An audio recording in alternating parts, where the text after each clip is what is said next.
The different cell types of the vertebrate retina are organized into distinct layers. The first layer to form consists of retinal ganglion cells, which, after being born at the apical side of the retinal neuroepithelium, translocate to the basal side, where they send out axons to form the optic nerve. As Caren Norden from the Max Planck Institute of Molecular Cell Biology and Genetics in Dresden explains, previous studies have shown that, as their somas move toward the basal side, retinal ganglion cells remain attached to the apical and basal surfaces of the retina. However, what was lacking was a real systematic analysis of the translocation, and what was also not known was the mechanism. And what we set out to do first was to really understand the kinetics of the process, and then we wanted to understand more how these cells translocate. Norden and colleagues, led by graduate student Jaroslav Icha, studied the translocation of zebrafish retinal ganglion cells using light sheet microscopy, because confocal microscopy had phototoxic effects that slowed the cell body's movements. To our surprise, what we noticed when we used the light sheet microscopy techniques was that the first part of the translocation was actually very fast. It took less than 2 hours for the retinal ganglion cells after division from the apical side to reach the retinal ganglion cell layer. This movement was efficient. It was a directed movement. There was not a lot of saltatory movements we observed. And then once the cells reached the retinal ganglion cell layer, then there was a longer phase, which we call fine positioning, that was not directed at all and had a very little net movement in the micrometer range, 2 to 3 micrometers. And we believe that this movement really fine positions the RGC within its layer to find the correct partners to send out the axons at the right stage.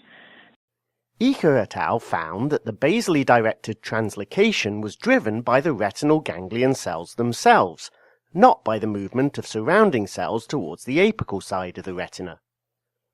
The researchers then examined the roles of the basal process that attaches the retinal ganglion cell soma to the basal lamina.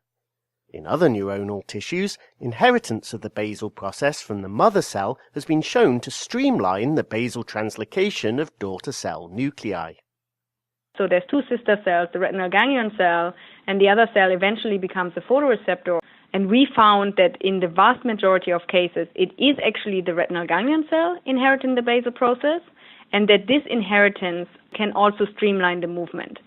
However, even when the retinal ganglion cell does not inherit the basal process, the movement still occurs, but the kinetics are a little bit slower because the cell regrows the basal process, reattaches it, and then undergoes somal translocation as if it would have inherited it. Icha et al. Then examined the importance of the basal process's attachment to the basal lamina by disrupting the actin pool associated with the retinal ganglion cell's basal focal adhesions.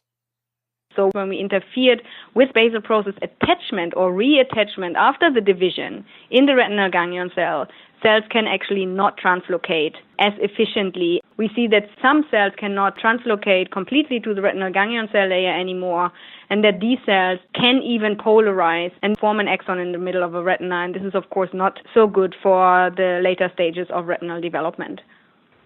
Next, Icha et al. Asked whether microtubules play a role in retinal ganglion cell translocation, and found that, shortly after retinal ganglion cells are born, their apical processes become enriched with a population of stable acetylated microtubules.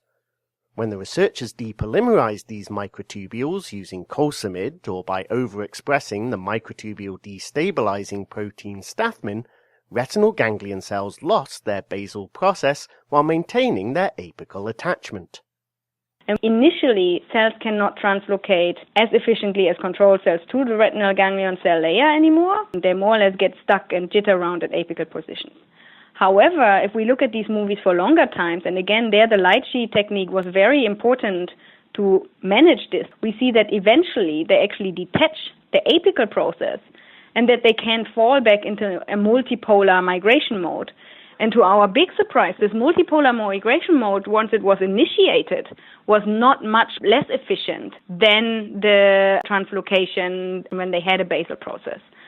Similarly, retinal ganglion cells could switch to this multipolar migration mode when their basal focal adhesions were perturbed.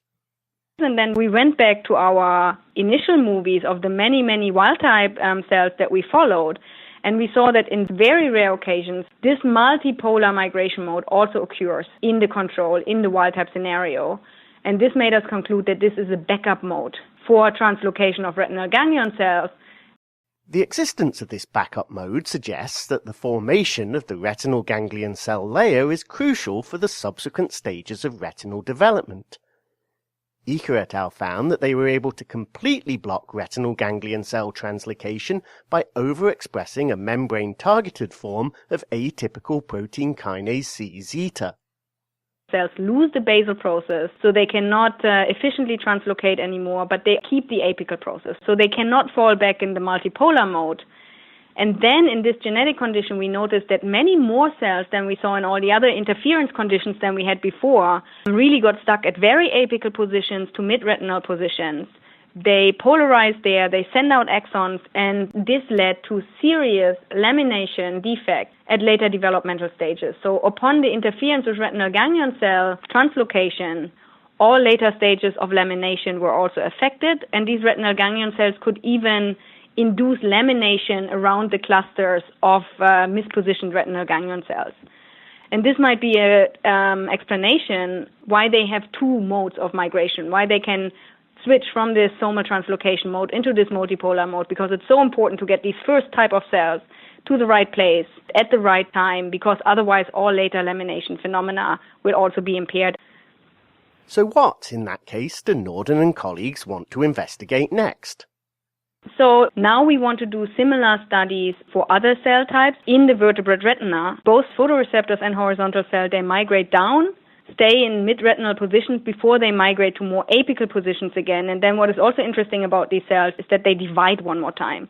And now we want to set out to understand these more complicated migration and division patterns and how they make retinal lamination very efficient. And the next step is also that we want to understand cell-cell and cell-tissue interaction and see how a more and more maturing, a more and more crowded tissue might influence single-cell behavior.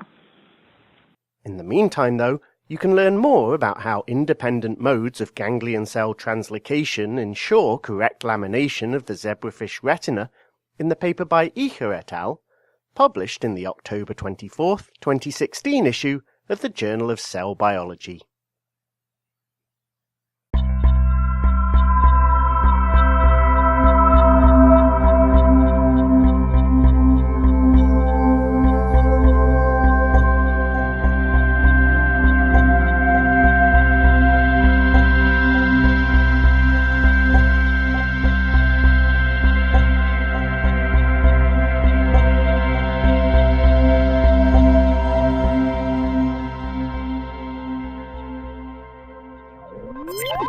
You